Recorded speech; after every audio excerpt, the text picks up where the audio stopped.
আসসালামু আলাইকুম ভিউয়ার, এই হচ্ছে আমার কলোনিটা। এর মধ্যে একটা লাইট ছিল, মানে যেন শীতে এটা গরম থাকে।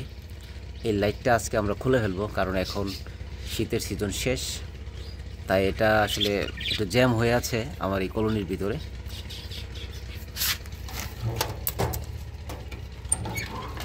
এই হচ্ছে ভিউয়ার্স এই লাইটটা। এটা আমরা শীতের শুরুতে দিয়েছিলাম। যাই হোক, এখন এটা আমরা খুলে ফেলবো। এই হচ্ছে ভিউয়ার লাইটটা। এটা 200 ওয়াটের একটা লাইট, প্রচুর তাপ দেয় এটা। তো এটা আমরা এখন আবার যত্ন করে রেখে দিব আগামী শীতের জন্য। যদি আমাদের পাখিগুলো এতদিন সুস্থ থাকে, ভালোভাবে থাকে, আগামী শীতে আমরা এটা আবারও দিয়ে দেব। এটা ভিউয়ার এমন একটা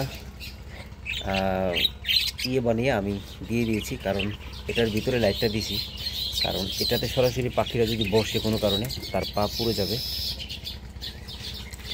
যাই হোক, এখন আসলে শীতের সিজন, আমরা কলোনিটাকে বৃষ্টি থেকে আরেকটু ভালোভাবে রক্ষা করার জন্য একটু ভালো প্রোটেকশান দেওয়ার চেষ্টা করব।